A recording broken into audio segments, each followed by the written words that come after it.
ఆదివారం ఆరాధనలోను, సభలలోను, సంవత్సరానికి ఒకసారి కలిసి కూర్చునే మీటింగుల్లోను, ఆయా సభల్లోను దేవుడు మీతో మాట్లాడటం లేదా? వాక్యము ద్వారా మాట్లాడటం లేదా? మీరు ఎలా ఉండాలో, ఎలా నడవాలో, ఎలా బ్రతకాలో, ఎలా జీవించాలో, ఎలా మాట్లాడాలో, ఏది చెయ్యాలో, ఏది చేయకూడదో, ఏది నువ్వు అనుసరించాలో, ఏది నువ్వు అనుసరించకూడదో, దేవుని సన్నిధిలో నువ్వు ఎలా ఉండాలో, ఎలా కూర్చోవాలో, ఎలా లెగాలో, ఎలా నడవాలో, బయట సమాజంలో నువ్వు ఎలా బ్రతకాలో అంటూ ప్రతి నిత్యం దేవుని వాక్యము నీ చెవులకు వినిపించడం లేదా? వినిపిస్తుందా లేదా? వినిపిస్తుందా? ఎంత మంది వింటున్నారు దేవుని వాక్యం? వింటున్న మీకు ఎంతమందికి ఆ దేవుని వాక్యం వినబడుతుంది? ఆ వాక్యాన్ని మీ మనసులో పెట్టుకుంటున్నారు. ఆ వాక్యాన్ని మీ మనసులో పెట్టుకుని మీ ప్రార్థన జీవితంలో, మీ భక్తి జీవితంలో, విశ్వాస యాత్రలో ముందుకు నడుస్తున్నారు. ఒకసారి ఆలోచించేయండి. ఒకసారి ఆలోచించేయండి. ఎన్నిసార్లు దేవుడు నీతో మాట్లాడుతూ వచ్చాడు? ఎన్నిసార్లు దేవుని మాటకి అవిధేయంగా బ్రతికావు? నిన్ను నువ్వు ఒకసారి విమర్శ చేసుకో, ఆలోచించు. మీకు ఉదాహరణకు ఒక మాట చెప్తాను. ఆదివారం సమయానికి ఆరాధనకి రండి అని మీ పాస్టర్ గారు ఎన్నిసార్లు చెప్పుకుంటాడు? ఒక్కసారే చెప్పాడండి అన్నవాడు చేతులు ఎత్తాడు. ఆదివారం సమయానికి చర్చికి రండి అని మా పాస్టర్ గారు ఒక్కసారే చెప్పాడు. మీరు ఆయా సంఘాల నుంచి వచ్చిన వాళ్ళుగా, ఇక్కడ స్థానిక సంఘమే కాదుగా. సరే, మీ పాస్టర్ గారు మీ సంఘాల్లో ఆదివారం సమయానికి రండి అని ఒకేసారి చెప్పాడండి, ఆ తర్వాత చెప్పలేదు, చెప్పాల్సినంత అవసరం కూడా ఆయనకి మేము ఇవ్వలేదు అన్నవాళ్ళు చేయలేదండి. నీ చెవుకు వచ్చింది, విన్నావా?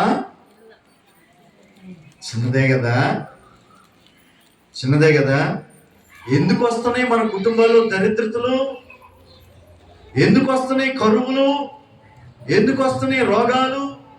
ఎందుకు వస్తున్నాయి సమస్యలు? ఎందుకు నెమ్మది లేని పరిస్థితులు అనుభవిస్తున్నాం మన జీవితంలో? విశ్వాసంగానే ఉంటున్నాం, ప్రార్థనలకు వెళుతున్నాం, నమ్మకంగా ఉంటున్నట్టుగానే కనబడుతున్నాం, అయినా ఏదో ఒకటి పైన అనుభవిస్తూనే ఉన్నాం.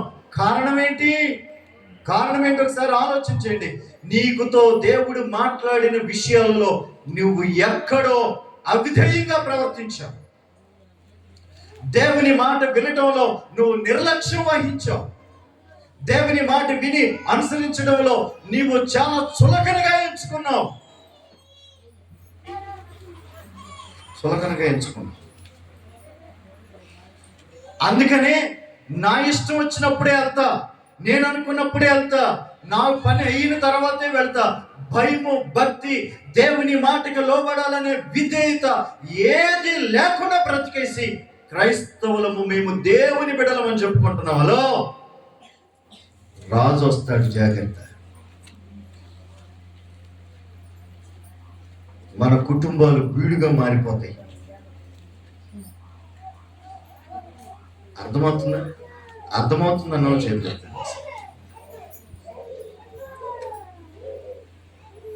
దేవునికి స్తోత్రం. హల్లెలూయా.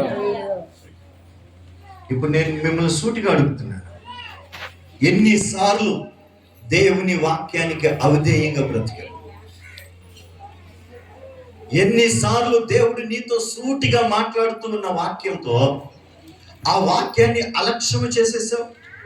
విన్నంతసేపు కూర్చుని, అమ్మో ఇది నాతోనే మాట్లాడాడని చెప్పునని 4 కన్నీటి బొట్టులు కార్చేసి మందిరములో గావురు ఏడ్చేసి, ఆ తర్వాత మందిరము బయటికి వెళ్ళిపోయిన తర్వాత ఇష్టానుసారంగా బ్రతికేసే అవిధేయతమైన జీవితంలో ఎంత కాలంగా బ్రతుకుతున్నావు? ఇప్పటికీ ఒకసారి ఆలోచించండి. ఇప్పటికీ అలాగే బ్రతుకుతున్న పరిస్థితులు ఎంతకాలం నుంచి ఉంటున్నావు? నువ్వు అనుకోవచ్చు, నాకేం రాలేదుగా, నాకేం అవలేదుగా, నాకేం జరగలేదుగా, నేను చేసింది కరెక్టే, నేను చేసింది సరైందే అని చెప్పని అనుకుని గుడ్డిగా వెళ్ళిపోతున్నావేమో. 490 సంవత్సరాలు ఇశ్రాయేలు విషయంలో ఓపిక పట్టిన దేవుడు, నువ్వు కూడా ఏదో ఒకరోజు ఆయన మాటకి విధేయుడు అవుతావని ఎదురు చూస్తున్నాడు. ఇప్పటికీ దేవునికి స్తోత్రం చెప్పు.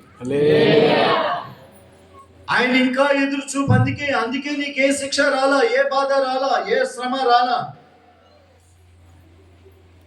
నాకు రాలేదుగా, నేను పరిశుద్ధురాలు నేను అనుకుంటే గుర్తుపెట్టుకో, ఏదో ఒక రోజు రాని వస్తాడు శత్రురాజు,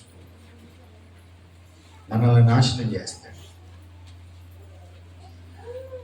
ఈ మధ్యాహ్న కాల సమయంలో ఉపవాసంలో ఉండేటువంటి అర్థం ఏంటో తెలుసా? దేవునికి సమీపస్తులుగా వెళ్ళడం. ఉపవాసం అంటే అర్థం ఏంటి?